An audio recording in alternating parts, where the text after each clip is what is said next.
It was late afternoon when Simone Baker and her teenage sister, Lily, disappeared. They'd ventured deep into the Everglades for a weekend digital detox, quiet trails, birdsong, and the soft lapping of shallow water. Yet when they failed to return that Sunday evening, their kayak was found overturned, floating empty beneath a twisted mangrove. No footprints, no distress signal, no trace of two sisters except one untouched cell phone with an unanswered voicemail. 4 years later, an exhausted commercial fisherman pulls up a crab trap miles downriver, and inside, he finds something that shouldn't exist, a small, weathered bracelet etched with Lily's name. Now, the biggest mystery of the Everglades is about to be reopened. Simone, 32, worked as an environmental journalist in Miami, covering Florida's wetlands, toxic algae blooms, and species endangerment. She had grown up in rural Louisiana before her parents moved north. Practical, strong-willed, and fiercely protective of Lily, 17, artistic, curious, Simone considered her younger sister both her muse and moral compass.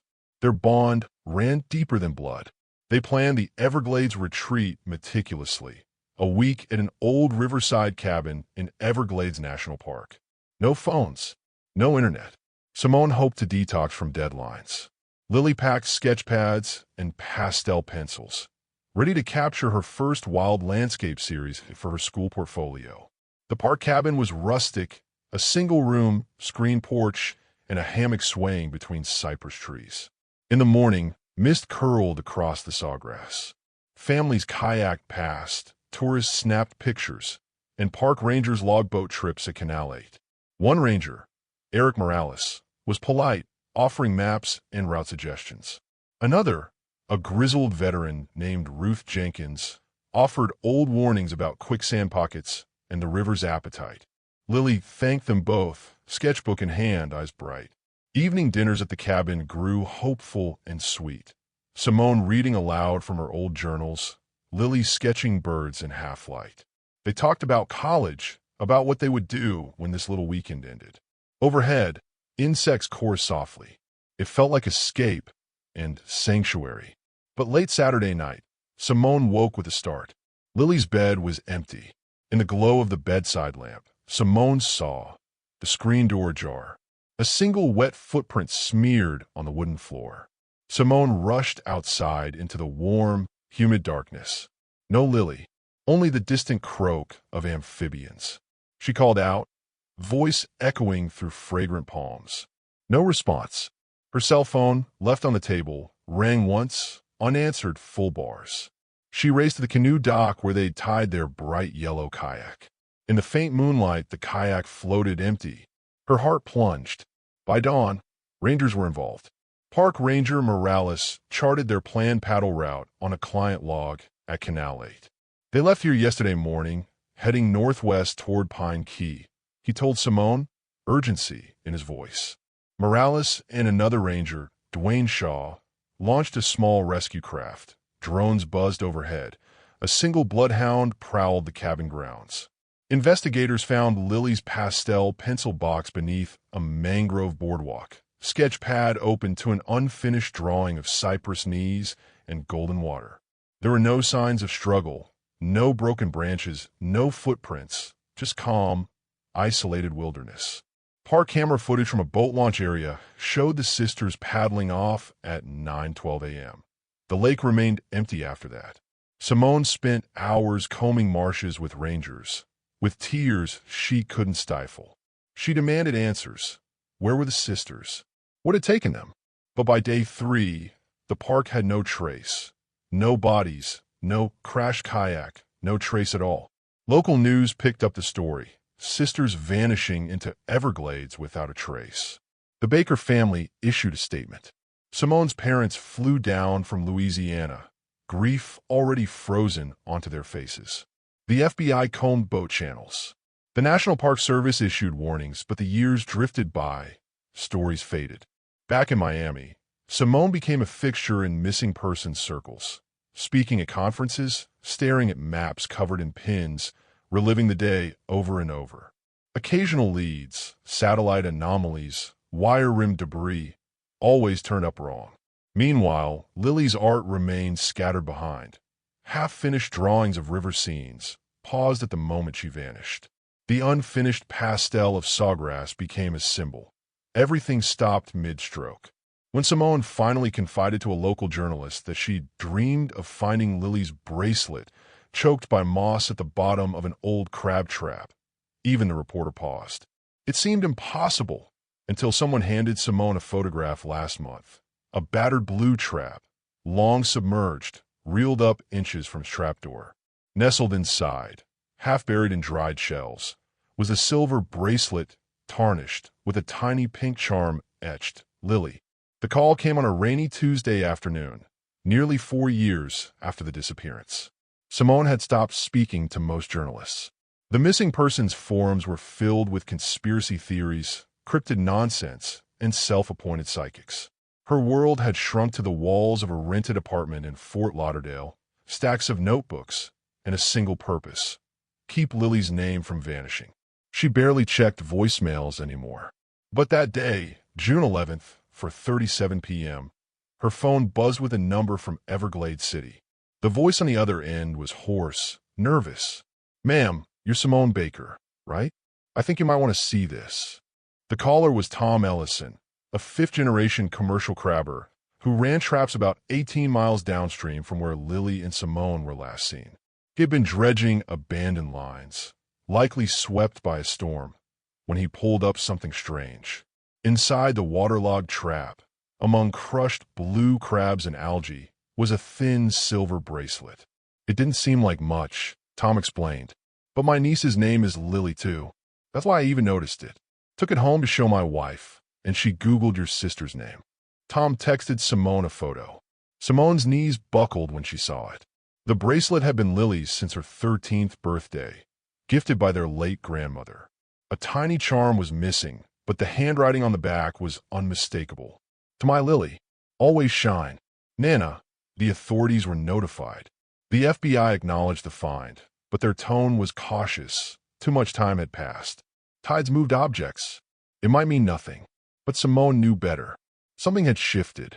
Simone wasn't the only one who saw the story go live again. A man named Dorian Shaw, a 39-year-old former park ranger turned private tracker, had followed the Baker case from day one. Dorian was part of a quiet but skilled network of freelance wilderness investigators, hired by families to go where official searches stopped. He'd grown up in Ocho-P, right near the Everglades edge, and spent years cataloging trails, water flows, even unmapped islands. His brother had gone missing during Hurricane Irma, and Dorian never forgot what it felt like to be told we did all we could. He called Simone 2 days after the news broke. "I believe your sister may have drifted far downstream," he said. "Not accidentally. Someone might have helped her, or taken her."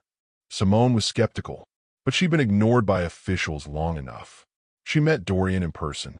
He showed her a spread of maps, old river current charts, flood data, and a weather anomaly, a storm surge that had passed through the area the day after Lily vanished. If the kayak tipped before that surge, he explained, debris and people could have been carried far west. But the trap? That's a message. Simone blinked. "You think she put it there?" Dorian nodded. "She's alive, or she was after the disappearance. Long enough to lose that bracelet. Long enough to hope someone would find it." Simone hadn't been back in years. The moment she stepped into the swamp's edge, memories slammed into her like tidal waves. The heat, the insects, the sound of frogs, and wind humming through sawgrass. And that smell, salt, wet rot, and cypress bark. Tom Ellison brought them to the site. The old trap was sitting in a crate. The bracelet had been cleaned, bagged, and returned after initial processing. "Wasn't attached to anything," he said. "Just lying there, right in the middle." Simone clutched the bagged bracelet in her lap. "It's hers." Dorian began cataloging the riverbank sediment, noting the age of barnacles on the trap's exterior. He determined it had been submerged no longer than 8 months, meaning it didn't drift from 2019. "This wasn't dropped when she vanished," he said. "It was placed here recently." Simone stared at him. "You're saying Lily, or someone who knew her, put in that trap this year?" Dorian nodded grimly. "Which means they're still out here. Their third day back brought something eerie. While wading along a shallow shelf to test flow patterns, Dorian's waterproof boots scraped something under the mud. He bent down, unearthed a piece of fabric wedged beneath a root system, a faded blue hoodie. It was a limited-release design from Lily's favorite art brand, Sketchlab, featuring a hand-stitched logo. Simone recognized it instantly. Dorian bagged it and noted its location. But there was more. Beneath the root, just inches below, he found a corkscrew-style rebar stake, the kind used to fasten tents. Nearby, rotting fragments of nylon tarp clung to branches. Someone camped here, Dorian said. Maybe recently. Maybe for weeks. Simone's voice cracked. Could she have been kept here? Maybe, he said. Or maybe she escaped here. Just before sunset, Dorian returned alone to the same location. He found a plastic tag, embedded in clay, almost missed by Simone. It was one of those animal ear tags used by researchers, except it had a strange series of initials and numbers burned into it. PRC07, L3, SH9. Subject F. He stared at it long and hard, then whispered to himself, "What the hell were they doing out here?" That night, Simone had a dream. She saw Lily, dirty, barefoot, eyes too old for her age, standing in the dark water, holding out her wrist, the bracelet missing. Behind her, something moved, something tall, cloaked in shadows, watching her go. Simone woke, gasping. It wasn't just nature they were chasing anymore. Something human and hidden had been waiting in the Everglades. Dorian and Simone began retracing the area where the crab trap was found, this time widening their search zone. They were now investigating this not as an accident, but as something darker. They charted markers on a hand-drawn map, red pins for found items, green for sightings, and yellow for unknown structures. Just past noon, they stumbled on something that stopped them both. A wooden trail sign, faded and overgrown, sat deep off-path. But someone had carved symbols into its post, spirals, slash marks, and what looked like a number, CH9. Dorian crouched. "That tag we found yesterday," said CH9. Subject F. "What if this is some kind of location code?" Simone whispered, "Subject F?" As in female. He nodded. What if the Everglades weren't just hiding someone who vanished, but someone who was being studied? That evening, they returned to Everglades Visitor Center to request old visitor logs. Simone asked about former rangers, particularly the ones on duty the weekend she vanished. "Morales transferred out 2 years ago," the receptionist said. "But Ruth Jenkins? She's still around. Retired now, lives out near Chokoloskee." Simone froze. Ruth Jenkins had been the one to warn them about the river's appetite, and now that phrase replayed in her mind like a riddle. Dorian checked local land records. Sure enough, Jenkins had a private hunting lease on the very edge of the swamp. "That's overlapping the trap site," he said. "She might know more than she said." They thought they were chasing clues. But what if someone was watching them back? On day 6, Dorian suggested taking kayaks to reach an unmapped island noted only on 1960s park surveys. It was marked PRC7 on his old ranger map. "PRC," Simone muttered. "That was on a tag too. PRC07, L3. They paddled at dawn. The island was silent. No foot trails, no ranger signs. But in the center of a dense tree cluster, they found a structure. A crude shelter, partially collapsed, with waterproof canvases tied between trees. Inside were old containers, a cracked plastic mirror, and scattered, faded sketches, some unmistakably Lily style. One sketch was of Simone herself, sitting with a mug, from a memory she didn't even know Lily remembered.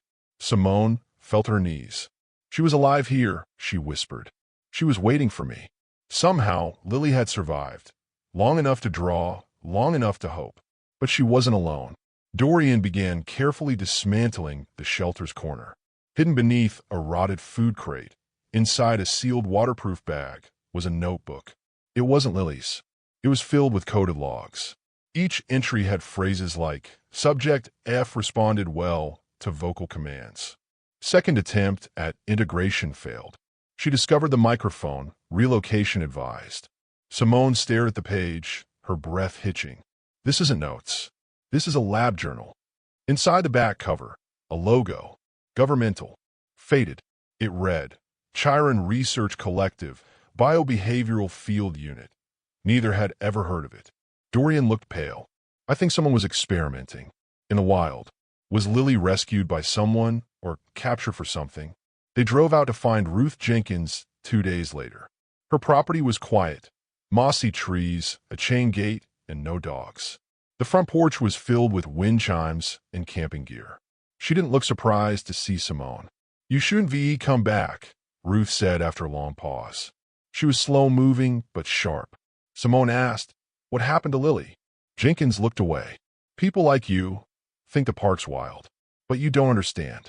There are places even the maps don't know. Back in '92, they started testing animal relocation behavioral shifts, but they started using people. She sipped tea and added flatly, You saw Chiron's tag, didn't you? Dorian leaned forward.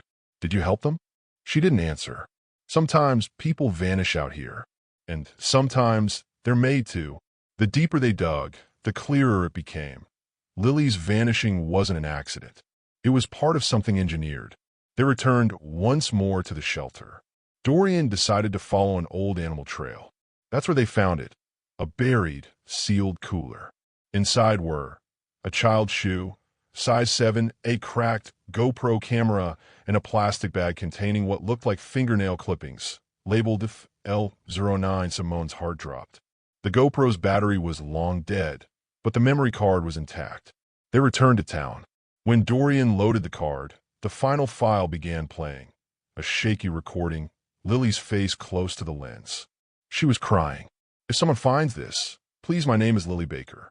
I was taken. I don't know where I am. They make me stay quiet. There's a woman with a patch on her jacket. She said they're testing who we are. I think they're waiting for me to change. Her voice trembled. Please, tell Simone I'm not crazy. I know she's still looking. Then a loud knock, a flash of light, and the camera fell. Static. They now had video evidence of Lily alive and imprisoned. But who took her? And is she still out there? The GoPro footage confirmed it. Lily hadn't drowned. She hadn't run off. She'd been taken, kept somewhere off-grid in the Everglades, and recorded. By someone, or something, operating under government radar. Dorian and Simone pushed hard. They contacted journalists, filed FOIAs, Freedom of Information Act requests, and looped in Lily's old art teacher, who helped verify the sketches as hers. But official doors stayed closed. Then, a breakthrough came from an unlikely source. An anonymous email, sent from a dark web Dropbox, contained one PDF. Titled only, PRC, Phase 3. Summary log. It documented 12 subjects, labeled AL. Each profile showed age, background, and field response.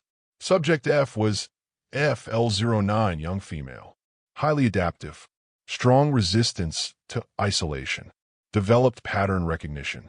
Emotional resilience flagged as non-compliant. Subject released to secondary containment. Location unknown. She wasn't the only one. There were 11 more. Dorian used an old military contact to track down a name buried in the file's metadata, Douglas Merrill. Merrill had worked Black Ops surveillance for FEMA and later retired to Panama City, Florida. He was off the grid, but Dorian found him. They drove overnight. Merrill didn't answer the door at first, but when Dorian slid a photo of Lily's drawing under the crack, he opened it. Gray-haired, paranoid, armed. He sat down only after Simone told him everything. About the shelter, the bracelet, the footage. Merrill poured whiskey into a chipped mug and sighed. Chiron was real. Still is. But it ain't FEMA. It's a ghost project. Private sector. Behavioral testing. Deep fieldwork. They wanted to know what happens when you isolate someone, deny language, push limits of cognition in the wild. He paused, then added, We called it the Moss Protocol. They wanted the brain to grow around trauma, like moss grows around stone. Simone whispered, So Lily was a test. Merrill nodded. The only one who lasted more than 6 months. The Everglades didn't swallow Lily. They put her there, on purpose. Simone sent the GoPro video to Channel 5 Investigates, a Florida-based whistleblower program. The footage was aired publicly, blurring Lily's face, but showing her trembling voice and desperate plea. It ignited a firestorm. Over 40,000 calls came in. Some crackpots, some real. But one woman, a retired ranger's wife, reached out with something unbelievable. In 2004, her husband had turned in a cold case box, confiscated from an illegal shelter in the Keys, never logged into evidence. She still had a copy. It contained a map drawn in childlike pencil, showing islands labeled with initials Polaroids of a girl who looked like Lily, wearing the blue SketchLab hoodie and a journal entry, dated 6 months after the day Lily was reported missing. They stopped feeding the girl next to me. I think she died. I heard them dragging her. I keep pretending I'm someone else. Lily didn't survive because she escaped. She survived because she learned how to disappear. Simone and Dorian returned to the island marked CH9 on the old tag. They went deeper into the mangroves this time, following a faint trail of red tape, sun-bleached and brittle. It ended at a dry patch of land shaped like a crescent. There, buried beneath 3 inches of dirt, they found a wooden trapdoor. Inside, stairs, cramped, mold-covered, old gearboxes, a surgical table, and scratched on the concrete wall, "I am still here. I am still me." LB, 20-20-inch Simone collapsed, shaking. She touched the wall, fingers trembling. She was alive a year after. But there was no body, no blood, no sign of struggle, only silence, and a half-finished drawing, water-damaged, depicting a woman paddling away in a canoe with another figure in the distance, watching her go. If Lily left, where did she go? And who else was left behind? 6 weeks later, Simone got a letter. No return address, no postmark. Inside was only a folded sketch, charcoal on thick, forest-worn paper. The image showed 2 hands touching through water, one scarred, one small and feminine. And beneath it, in Lily's handwriting, "Tell the river I kept my promise." There was no name, but Simone knew. She broke down sobbing.